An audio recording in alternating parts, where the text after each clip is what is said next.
Hi, everybody. Jean Humbrecht with Humbrecht Law here, criminal and traffic defense attorney in Manassas, Virginia. Welcome to my weekly local business spotlight.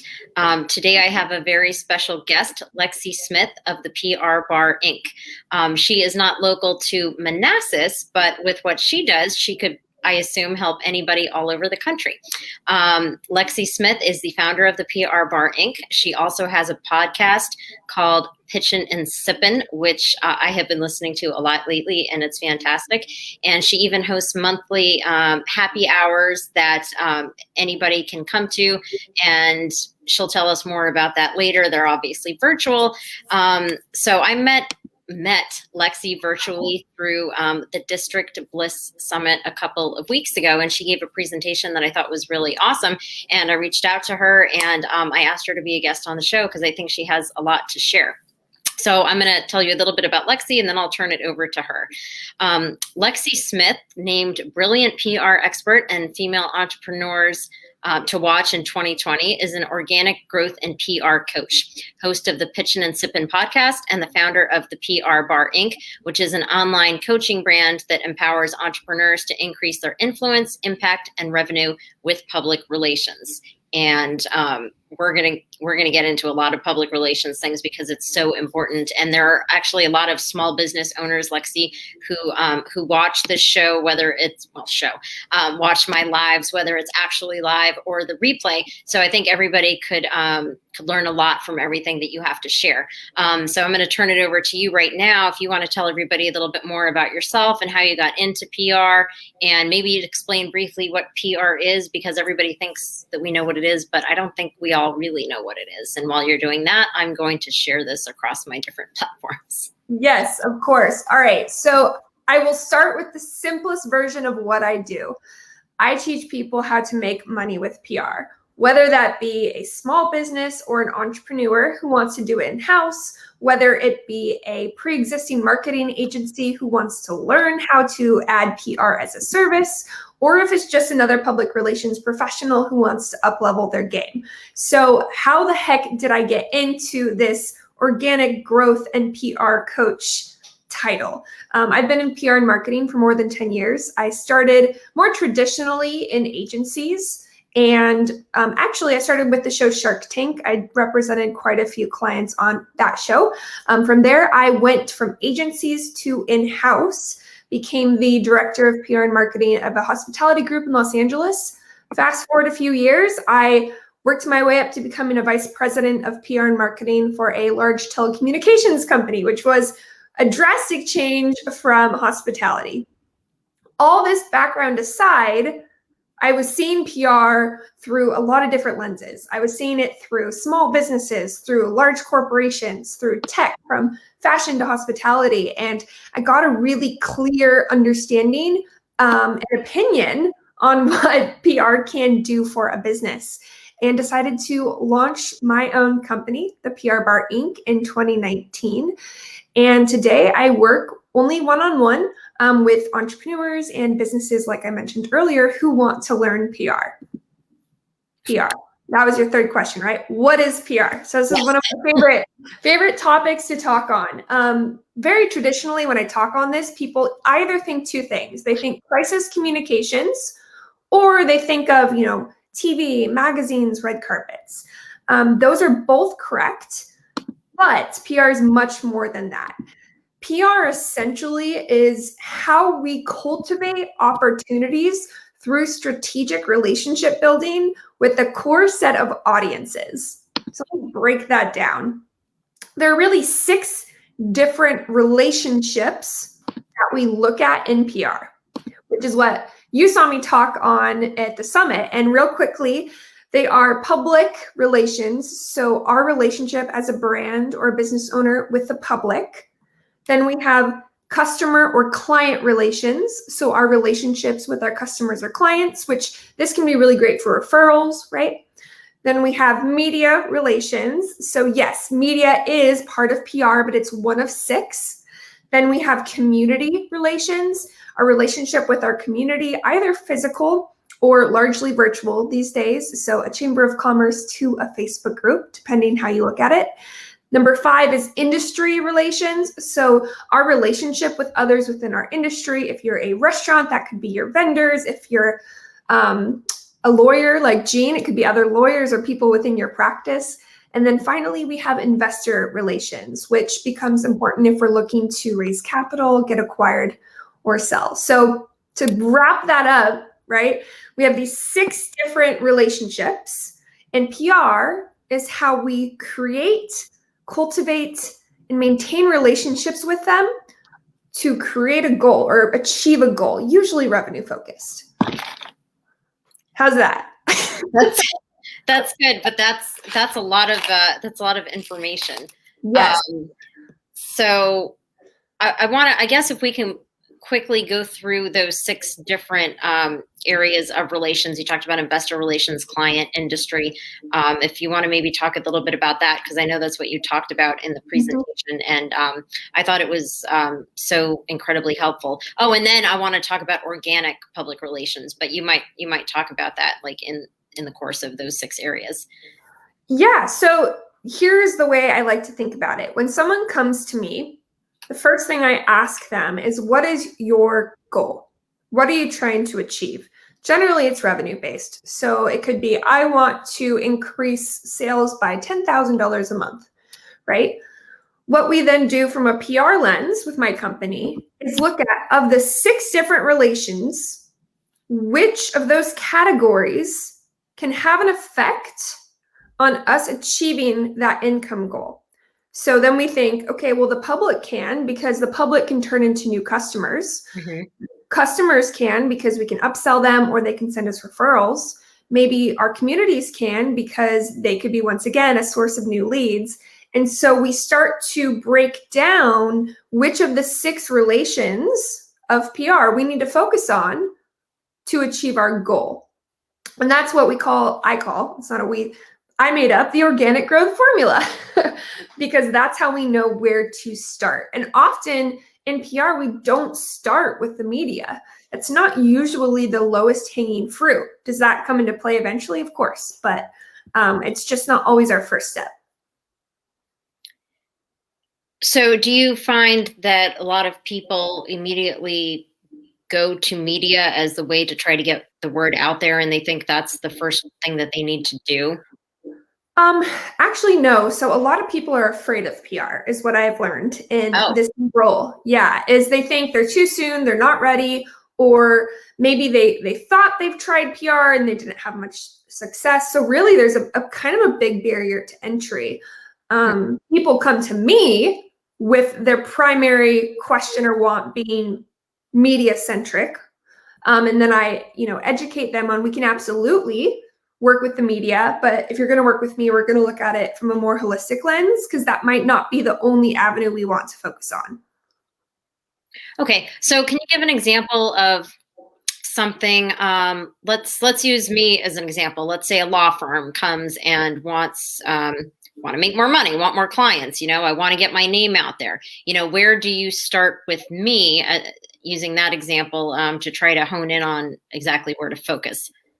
Yeah, so we first do the kind of overarching formula, right? So which of those 6 relations can sign you clients? So, off the cusp, I'd say the public, community, potentially industry. We'd have current customers or clients, and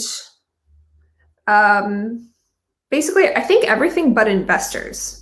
Yeah. Unless you have investors and they want to give you referrals. So that's kind of broad. So from here, what I would do is, where have your current clients come from? What has worked for you in the past? That's generally the lowest hanging fruit. And what category is that in? So Jean, I'm going to ask you, what category is that in? Where have your kind of past clients mostly come from? I would say referrals from other attorneys and referrals from professional colleagues and prior clients. So I guess that narrows it down to three areas. Industry, client, and I heard community. Yes. So that's where we'd want to start. How can we ramp up efforts in those 3 categories to do what we already know works and to what we know has worked in the past? Okay. Now, what if somebody's a new business and, doesn't have that background and can't really say where their clients are coming from, but they still find the value, well, obviously PR, then how would you tell them to start if they're kind of starting from scratch? Yeah. So one of the quickest places to start is usually by tapping your current network or starting to look to join new communities like District Bliss. So if you don't have a network, then who can you network with that has a network? That's usually 9 times out of 10, the lowest hanging fruit. Depending on the type of business and the type of goals, we might start with the media. If it's an e-commerce product-based company that is launching something really innovative, and we don't necessarily need personal contacts to buy, we need public traffic, then media would be a great place to start. Mm-hmm. It's going to depend on the type of business. Okay. So in terms of public relations, the way that you described it earlier, can you say that again? Like what public relations is?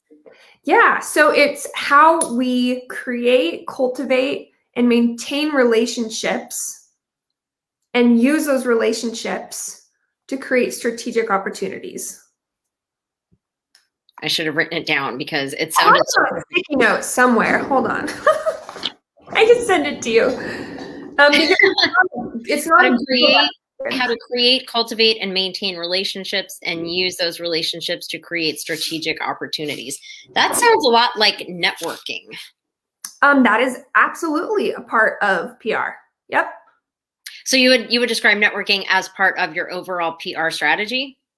Yeah. So actually, if I'm going to take one step back, marketing is like our greater umbrella. So marketing, if we literally physically picture an umbrella, PR is a subcategory or a panel under the marketing umbrella. Mm-hmm. So within under the PR umbrella, we also have partnerships and collaborations. And I think networking, the actual word networking translates itself across marketing, PR, collaborations, business. It's kind of universal. But the concept of collaborating, that falls within PR, which falls within marketing. So it's kind of like this unique hierarchy, but they're all related. Okay. Well, yeah, that makes sense, because when you're networking, you're trying, well, I would think you're trying to spread, brand awareness and let people know who you are, just like with any marketing strategy. Yeah. Exactly. So when you talked about the organic growth formula, I think I know what that means based on what I know about organic, getting traffic organically and increasing your optimization to your website and all that organically. But can you tell everybody who's watching what you really mean by that? Yeah. So, and when I call myself an organic growth coach, right, it means non-paid avenues. So we're not talking about advertising. We're not talking about paid sponsorships. What are ways organically without spend that we can grow? And I think that is so super important for everybody, whether they're just starting out or not, because there are so many, I don't want to say free because time is money, but there are so many ways that people can get their name out there without spending money or spending a ton of money, like, pay-per-click ads and paying for ads on Facebook and all that stuff. So can you give us an example of what somebody might do that, that's not spending money or spending a ton of money, that's part of this organic growth? Yeah, some different tactic ideas. So collaborations, events, press can be organic, right? So getting someone to write about you, different campaigns, referral campaigns, SEO is organic in true form. So blog writing, thought leadership development, speaking engagements, Facebook Lives, right? All of these things are costing you essentially a dime. And I just want to note too, and this is what I tell people, regardless if they work with me formally, if you are someone who is looking into advertising and you want to, I'm not anti-ads. What I am is figuring out what works naturally and organically first, then you can put money behind that to accelerate growth. And it's a great way to safeguard your investment. Otherwise, you're going to be spending a lot of money trying to test what does and doesn't work, where you can actually do some of that organically first. Social content. Social media is another great example. Non-paid social engagement. Yeah, and there are so many different ways that people can use social. Facebook, LinkedIn, Twitter, Pinterest. I set up a Pinterest account once and I can never get back in. But whatever works for you and your particular industry or just what you like to use, I guess. But yeah, I mean, like what Lexi was talking about, the Facebook Lives, the speaking engagements, just getting out in front of people in any way you can, whether that's paying for an ad or whether it's speaking to people, whether it's, making videos and sharing them with your audience. You mentioned blog rating and SEO. SEO, if anybody doesn't know, is search engine optimization, which basically, and Lexi, you correct me if I'm wrong, it's basically tailoring your writing to keywords that Google is searching for because you're trying to get people to come to your blog or your website or whatever it is that's online, and that's what SEO is. Yeah, so SEO, the short answer is it's making sure you get found on search engines, right? And one of the ways we can do that is through keyword research. There's a lot of different things we can do in the SEO department, but actually PR is best friends with SEO because one thing that affects SEO is something called backlinking and domain authority. And a backlink is when, let's say I get an article in Forbes and it links to my site. SEO likes that. And if it's coming from a high authority site like Forbes that Google thinks is rad, then it's going to push you up in ranking. So if you are thinking about doing SEO, then PR should be a natural part of that strategy as well. Okay.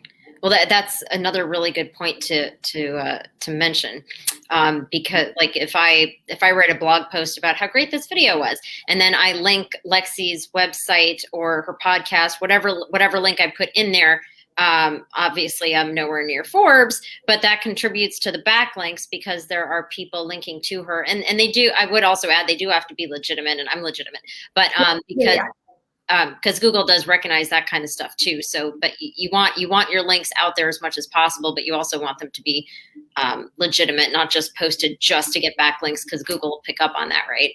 Exactly. And look, the Google algorithm is consistently changing. There's a million components to SEO, but as long as I think the four biggest factors, just to give everyone a place to start, are backlinks, which we're talking about, keyword research and optimization, site speed and the technicality of your site. So making sure you don't have broken links or orphaned content. Don't worry about all these words. Feel free to Google them. And then 4 is honestly quality content. That's been really huge in the last couple of years. Unique content, not just copy and pasting someone else's words onto your website. Yeah, because I've also heard that Google penalizes you for that too. It has to be original content. Correct. Yeah. So something you mentioned a few minutes ago, getting people to write about you. I have worked on this in the past. And by the way, like I said, I've been listening to Lexi's podcast, several episodes recently, and a few different people, I can't remember who it was that talked about this. You reach out to people and they don't respond, reach out to them again, and maybe even reach out to them a third time.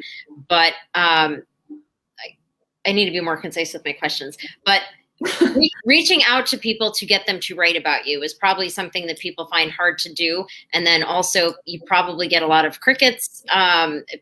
People probably just don't respond. So how would you suggest that people do that without alienating people, or doing it the right way so that people would actually respond to your request to write about them, whether it's in a press release or a magazine article or something? Yeah, so my probably biggest PSA of all of PR, and I've become more passionate about it in the last year because a lot of information is propagating on the marketplace that's inaccurate. There is no such thing as one perfect pitch or one right answer to your question. And the reason why is because the person at the end of the inbox is different than the other person at the end of the inbox. Mhm. Now, there are commonalities, there are best practices, right? There are things that most journalists do like, but as far as one magic trick, there's not going to be one template that gives you the answer. It really boils down to being intentional, doing your research, understanding the outlet, the writer, what is and is not newsworthy, delivering it in a concise manner, and understanding the overall news cycle. So, right, that's why there's a large PR media side of the industry. That's what people do, and that's what I teach my clients to do themselves. A quick tip for you, though, because one of the hardest parts is nailing that subject line. If you install a email tracker, just a free one, you can do Streaker or HubSpot, and you're first starting out a new pitch, start slow. See if your emails are getting opened. If they're not getting opened, then tweak your subject line, because you have to nail that subject line or they're never even going to read that pitch. Mm-hmm. That's a really good point. That subject line is important. So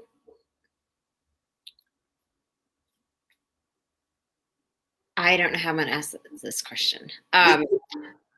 In terms of hiring someone to help with PR, I would think that maybe a lot of people, don't want to pay somebody or don't think they need it. Can you, and I don't think that's true at all, but can you explain to people the benefits of hiring somebody or having some professional help with your PR, whether it's like a retainer type basis or a once in a while? Can you explain, what it is that you or a PR professional can do that we can't do or shouldn't be doing ourselves? Yeah. First comment that I will say is everyone needs PR. It's just a matter of what type. Mm-hmm. But now that we all agree we need PR, there are 3 market options, right? You can outsource entirely and hire an agency. You can option 2, completely DIY, or option 3, you can go with someone like me. I call myself a done with you.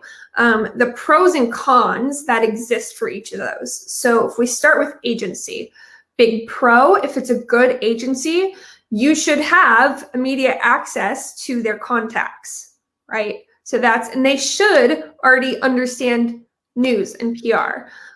So that's it's a time saver, really. That's one of the biggest advantages to hiring a firm. Flip side of that, some of the cons, one, if things don't go so splendidly with this firm and you guys cut ties, a business is back at square one because you don't own those contacts, you don't own any assets. Also, you just have to really make sure you trust that firm because they are acting as an extension of your brand. So make sure that they really understand your narrative and they can speak with integrity about what you do. So pros, facts, it basically huge time saver, huge con. Also, they can be really expensive, and we can kind of talk through market averages if you want to later. But that's kind of some of the pros and cons of an agency. Pros and cons of DIY. It's free, right? That's the first major pro. Major con, time, takes time. And then my option C is you're kind of getting a little bit of both, right? It's not free, but it's not a PR firm. It does take a little bit more time, but you're being guided through it. So it saves that time. So it's kind of that mid-level option. I created my business model because of all the entrepreneurs I've worked with in companies that are successful. I find it really important for the founder or positions of leadership to at least understand and be informed about PR so they can lead from a place of informed strategy. It also helps safeguard their investment when hiring PR firms and understanding what to expect and a myriad of things. Yeah, no, that makes a lot of sense. I didn't really think about it like that. But when someone hires somebody like you, do you have like a set number of times that you work with them, or is it however often the person wants? How exactly does that relationship with a PR person such as yourself work? Yeah, so I'm unique. I created mine. There are a ton of online courses and kind of group programs out there on the market, more popping up every day. I'm not one of those. I'm very intentionally a one-on-one relationship. So there's really 3 ways you can work with me. One, I have one-off hour strategy sessions called happy hours. I usually suggest these to people who aren't very familiar with me, or they're not sure if they want to go all in or PR, but they really want to get started. My main program is called Pop Fizz Clink. I should mention the PR bar is one giant pun. So if you go look up my website, you'll notice that quickly. Hence my podcast, also Pitchin and Sippin. So the happy hour, the one-on-one happy hour is Pop Fizz Clink is a 4-month one-on-one engagement. And it's very intimate. You get daily chat support. We have biweekly coaching calls. You get access to a bunch of tailored curriculum, all my templates, systems, and it basically, I teach you how to be a fully functioning PR pro, so that by the end of those 4 months, you don't need me. But if you want me, you can then graduate into my third option, which is more of just a regular kind of coaching style engagement. And that option is what PR pros usually opt in for, because they don't need the foundational education that more of my entrepreneurs and businesses need. Okay, well, that makes sense. And that's called Wine Club. What is it called? Wine Club. Oh, I like that. And I like the Pop Fizz.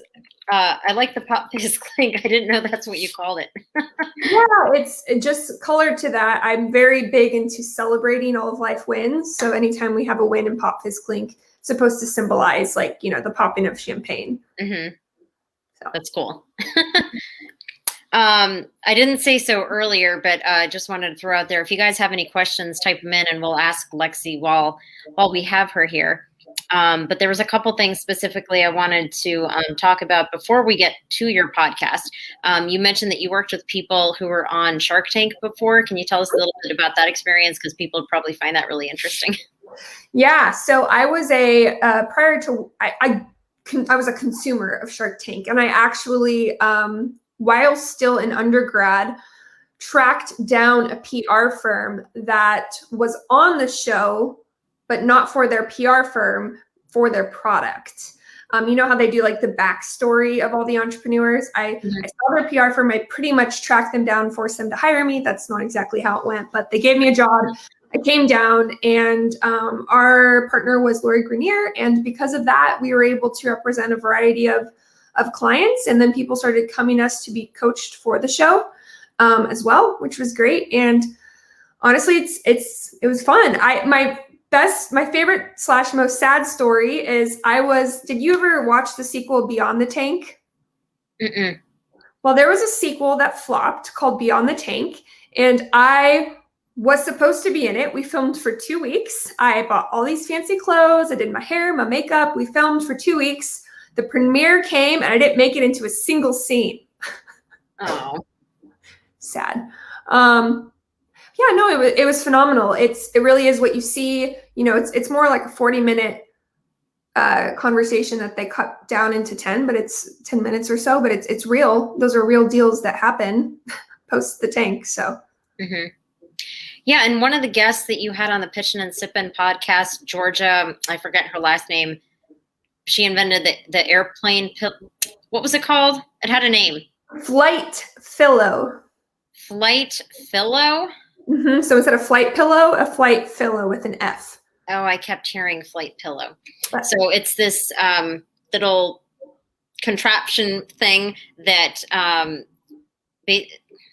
so this lady would put her head to rest on her sweater or sweatshirt, but every time someone would get up on the plane, she'd have to move it. And she was uncomfortable and didn't have her actual flight pillow with her. So she invented this product where you basically can put your sweater or sweatshirt into this material and it creates a pillow.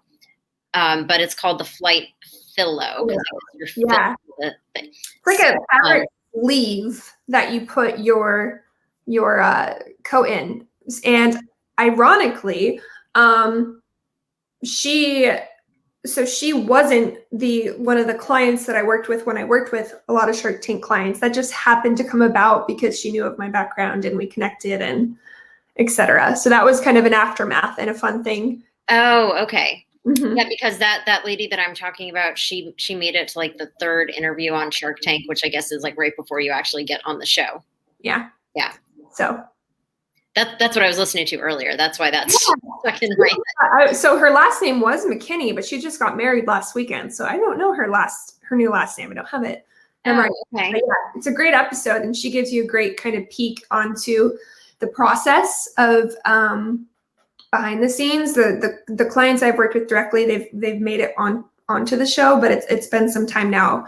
I haven't been in that world in a few years. So did you work with them before they made it onto the show or after they made it onto the show? I've done both. Oh, okay. That's really cool. Yeah, it's super fun because I was a fan. So it was one of those full circle moments for me. So the podcast that I was talking about, Pitchin and Sippin, where Georgia McKinney was on there talking about the flight philo. Lexi interviews. Well, why don't you tell us, how you started the podcast? Because I've listened to several episodes, and she interviews, different entrepreneurs, and they talk or people that are in the PR industry, I guess. And there's always helpful hints, like from whoever's on the podcast, whatever perspective they're coming from.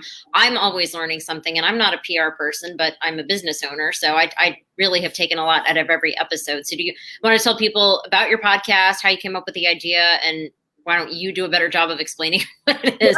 Thank you. That's great. So it's called Pitchin and Sippin. I interview, I say 3.75 types of guests. Really, it's a newsworthy founder. So a founder who's had great success with PR, a PR pro, so just a colleague, or a member of the media. And then I say 0.75 because sometimes a guest will fit into more than one of those categories. And in that case, for example, up top, guest trifecta. So Mar, she is a member of the media, but she's also a founder, and she also has a history of PR. So she kind of fits into all three categories. And the why behind it, well, gosh, I spent so many years teaching people, physically pitching people for podcasts. And then now I'm teaching people how to pitch for podcasts that I was like, heck, I want a podcast. It's a great kind of credibility builder. It's a great conversation starter. It allows me to bring in people from my network onto a platform that allows people not in my network to learn, right? So I think the episode that's dropping tomorrow, is Senior Editor at Refinery 29. So if that's relevant to listeners, she's going to tell you exactly how she wants to be pitched. So it just kind of goes aligned with you can do PR yourself, and that's what I'm all about. No, that's awesome. And it's awesome that you're providing this resource for people. And I'm scrolling through. If you guys can see, these are all the different episodes, and they're not that long. I mean, I would say that episode around 30 minutes is not something I would consider not that long. You can listen to it when you're driving or going somewhere. And look at that, 5-star reviews, and I'm giving it a good review. So you guys definitely should check it out for PR tips, and all of them are entertaining. Oh, but also another thing about each episode, I'm going to stop sharing the screen here.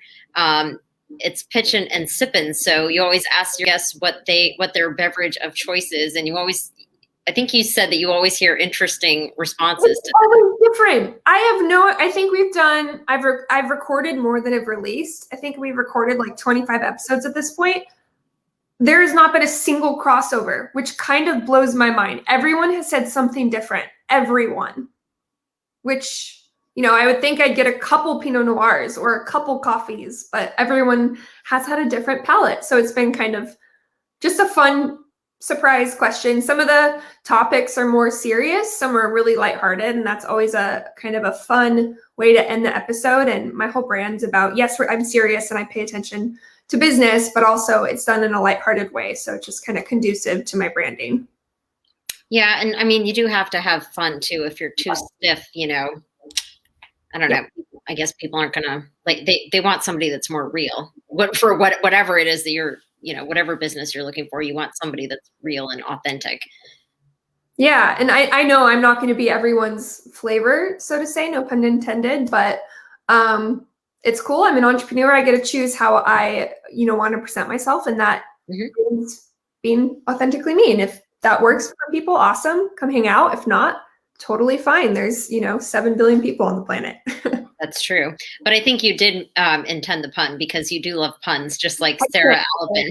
Well, that's why Sarah and I are such great friends, because we love wine, we love puns, we love our dogs. There's just a lot of crossover there. Yeah, and you mentioned Pinot Noir and coffee. That is actually exactly how I would respond to that question. That's it, coffee in the morning, Pinot Noir, at the PR bar happy hour. Yes, I love it. Yes, coffee to wine, 9 to 5. Exactly. But does anybody ever ask you, what is your beverage of choice? Oh, have they? You know what? No one has. I could be mistaken, but no, it's not sticking in my memory. Mostly I end up agreeing or being really curious and having never heard of it. Like I recorded one yesterday that won't be out for a month or so. And it was like a turmeric golden latte it was like a very niche type of latte. And I was like, wait, what? I didn't know you could put all those ingredients. So more, it's me probably before they even have a chance asking more questions and commenting. Mm-hmm. Well, in Georgia, who we keep talking about Shark Tank, hers was ranch water, which, have you ever heard of that? No. It's like a tequila drink known in Texas because she lives in Texas. Oh. So. She also mentioned pickle beer, I think, on that. Yeah, she mentioned a couple. Sometimes people will mention a couple. But the ranch water is one I'd never heard of. Yeah, me neither. I think ranch dressing. I'm like, what? That sounds disgusting. Yeah, no, it's a tequila, like seltzer something. She describes it on the show. I can't quite remember, but I don't know. I don't know if I'll be trying it. Much love, Georgia.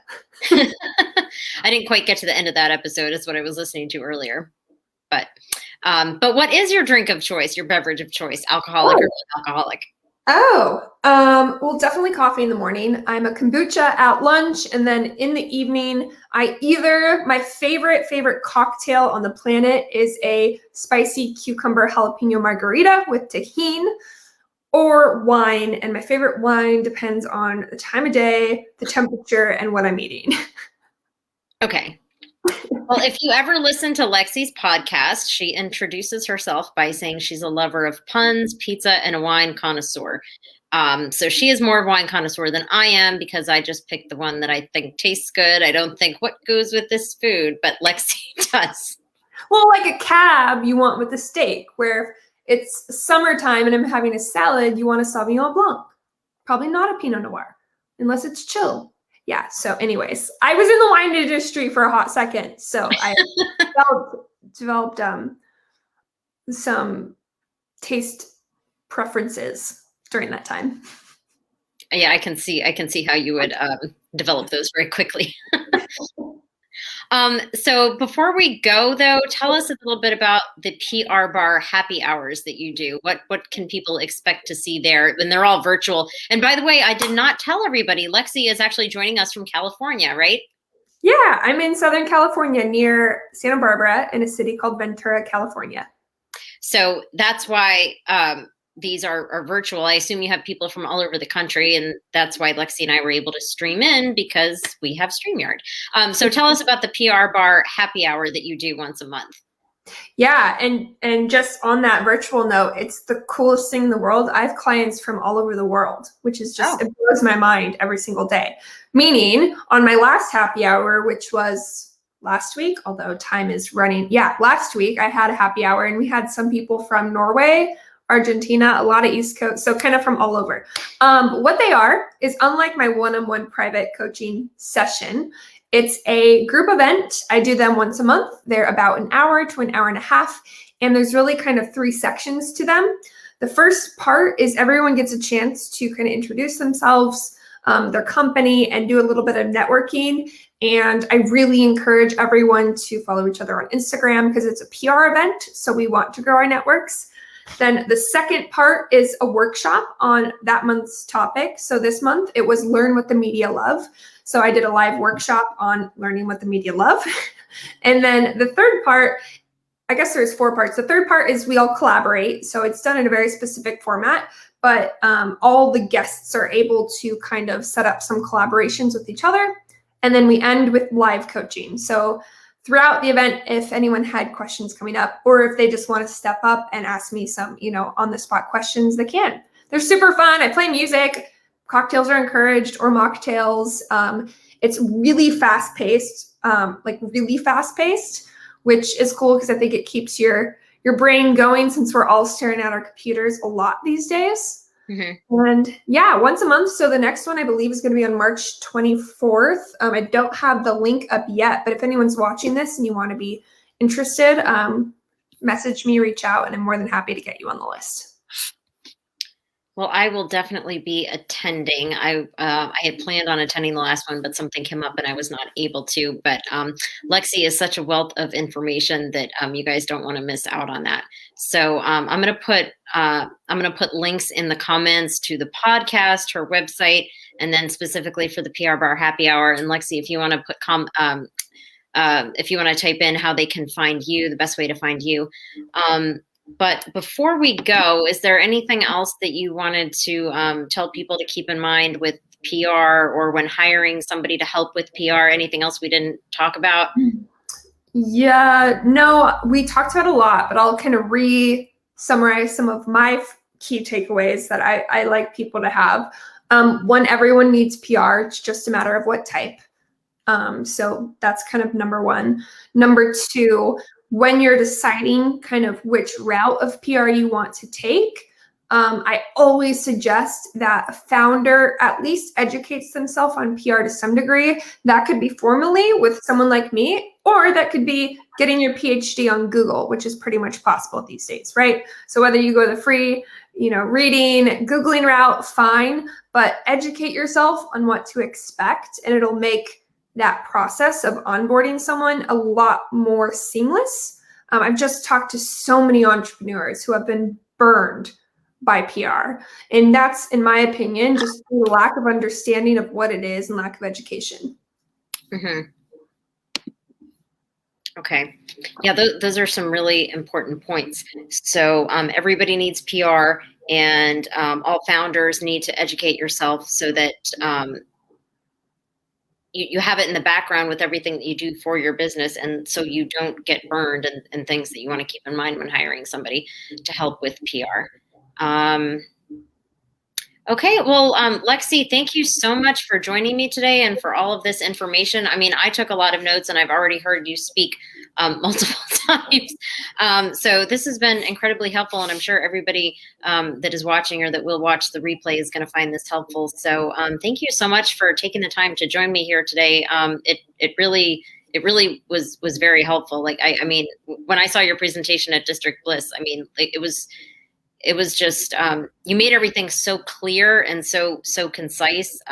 And yeah, so I'm definitely looking forward to the next PR Bar Happy Hour. Thank you so much for having me. And please, Jean, anyone, I'm open book. So reach out if you have any follow-up questions. I will be, Jean, maybe I'll send you the link of where to go to learn more about the events, or Cool. I'll do that. So everyone, check in with Jean. Yep, check in with me.